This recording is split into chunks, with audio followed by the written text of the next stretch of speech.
নমস্কাৰ বন্ধুসকল, মই হিৰেন। আজি আপোনালোকক মই এই ভিডিঅ'টোৰ জৰিয়তে এই 2024 বৰ্ষৰ জুন মাহটোত মিথুন ৰাশিৰ ব্যক্তিসকলৰ কেনেদৰে পাৰ হ'ব তাৰে সম্পূৰ্ণ বিৱৰণ আপোনালোকক এই ভিডিঅ'টোৰ জৰিয়তে আগবঢ়া হৈছে। প্ৰথমে মোৰ চেনেলটো আপোনালোকে ছাবস্ক্ৰাইব কৰি ল'ব, যাতে মোৰ পিছৰ ভিডিঅ'বিলাক আপোনালোকে সহজে লাভ কৰিব পাৰে। লগতে মোৰ ভিডিঅ' যদি ভাল লাগে তেন্তে লাইক আৰু শ্বেয়াৰ কৰিব, কমেণ্ট কৰি আপোনালোকৰ মনৰ ভাৱ প্ৰকাশ কৰিব। এতিয়া মূল বিষয়লৈ। মিথুন ৰাশি ব্যক্তিসকলৰ এই জুন মাহটোত এওঁলোকৰ পাৰিবাৰিক জীৱনৰ ক্ষেত্ৰত এনেধৰণৰ আপোনাৰ পৰিয়ালৰ দৃষ্টিকোণৰ পৰা এই মাহটোৱে আপোনালোকৰ বাবে মিশ্ৰিত ফলাফল কঢ়িয়াই আনিছে।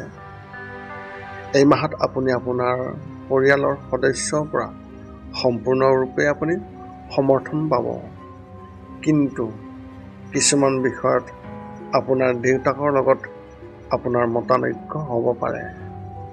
এনে পৰিস্থিতিত তেওঁলোকক সঠিকভাৱে সন্মান কৰক আৰু তেওঁলোকৰ কথা ভালদৰে শুনিবলৈ চেষ্টা কৰক।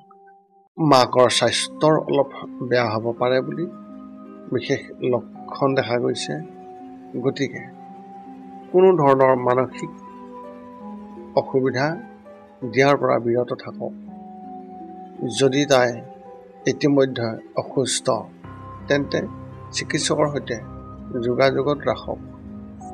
ব্যৱসায় আৰু চাকৰিৰ ক্ষেত্ৰত এনেধৰণৰ ব্যৱসায়ীসকলে এই মাহত এটা স্থানত মনোনিৱেশ কৰি নাথাকিব আৰু আন কিছুমান ক্ষেত্ৰতো লাভৰ বাবে হাত উঠোৱাটো অতি শুভ।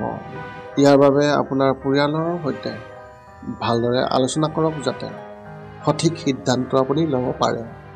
ব্যৱসায়ত কিছু লোকচান হোৱাৰ সম্ভাৱনা দেখা গৈছে। চৰকাৰী চাকৰি কৰা ব্যক্তিসকলৰ ক্ষেত্ৰত এই মাহত তেওঁলোকৰ জ্যেষ্ঠ বিষয়াৰ পৰা সম্পূৰ্ণ সহায় লাভ কৰিব। এই মাহত তেওঁলোকেও তেওঁলোকৰ কামৰ বাবে বিশেষ প্ৰশংসা লাভ কৰিব। ব্যক্তিগত খণ্ডত কাম কৰি থকা ব্যক্তিসকলৰ ক্ষেত্ৰত এই মাহত আগবাঢ়িব আৰু ইয়াৰ বাবে আপুনি কঠোৰ পৰিশ্ৰম কৰিব। শিক্ষা আৰু কেৰিয়াৰ ক্ষেত্ৰত এনেধৰণৰ স্কুলত পঢ়া ছাত্ৰ ছাত্ৰীসকলে পঢ়া শুনাত অধিক মনোনিৱেশ কৰিব লাগিব, অন্যথা তেওঁলোকে আকাংক্ষিত ফলাফল নাপাব। এনে সময়ত নিশ্চিতভাৱে মাক দেউতাকৰ পৰামৰ্শ লোৱাটো অত্যন্ত প্ৰয়োজন। উচ্চ শিক্ষা গ্ৰহণ কৰি থকা ছাত্ৰ ছাত্ৰীসকলৰ মাজত অভিযান্ত্ৰিক শিক্ষা গ্ৰহণ কৰাসকলে বহু নতুন সুযোগ লাভ কৰিব আৰু তেওঁলোকেও ইয়াৰ প্ৰতি বিশেষ আগ্ৰহ প্ৰকাশ কৰিব। চৰকাৰী পৰীক্ষাৰ বাবে প্ৰস্তুতি চলোৱা ছাত্ৰ ছাত্ৰীসকলে এই মাহত নিজৰ কামৰ পৰিসৰ বৃদ্ধি কৰিব, যিয়ে তেওঁলোকক ভৱিষ্যতৰ বাবে কৌশল ৰচনা কৰাত সহায় কৰিব। এই সময়ছোৱাত নিজৰ ওপৰত বিশেষ বিশ্বাস ৰখা অত্যন্ত প্ৰয়োজন। প্ৰেমৰ ক্ষেত্ৰত এনেধৰণৰ যদি কোনো বিষয়ক লৈ প্ৰেমিকৰ সৈতে বিবাদ হৈছে তেন্তে এই মাহতে ইয়াৰ অন্ত পৰাৰ সম্ভাৱনা আছে। আপোনাৰ সংগীৰ ওপৰত আপোনাৰ বিশ্বাস বাঢ়িব আৰু দুয়োজনে আপোনাৰ ভৱিষ্যতৰ বিষয়ে আলোচনা কৰিব। যিসকলে বিয়াৰ বাবে অপেক্ষা কৰি আছে আৰু তেওঁলোকৰ বিয়া হোৱা নাই তেন্তে তেওঁলোকে এই মাহত ভাল সংগী বিচাৰি পাব পাৰে, কিন্তু খৰখেদাকৈ কোনো কাম নকৰিব। যিকোনো সম্পৰ্কক সময় দিয়ক আৰু তেতিয়াহে যিকোনো সিদ্ধান্ত লওক। স্বাস্থ্যৰ ক্ষেত্ৰত এনেধৰণৰ স্বাস্থ্যৰ দৃষ্টিকোণৰ পৰা এই মাহটো অস্থিৰতাৰে ভৰি পৰিব। কেতিয়াবা আপোনাৰ সম্পূৰ্ণ সুস্থ অনুভৱ কৰিব পাৰে আৰু ঠিক পিছদিনা আপুনি অসুস্থতাত ভুগিব পাৰে।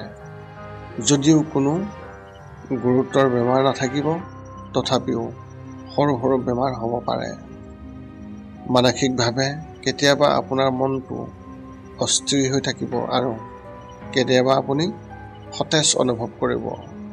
এনে পৰিস্থিতিত খং উঠাৰ পৰা বিৰত থাকিব আৰু কাৰো লগত কাজিয়া নকৰিব। মাহৰ শেষত কিবা এটা চিন্তা থাকিব পাৰে। আপোনাৰ এই মাহত শুভ সংখ্যা হিচাপে 6 আৰু শুভ ৰং হিচাপে আপুনি এই মাহত হালধীয়া ৰং ব্যৱহাৰ কৰিব পাৰে।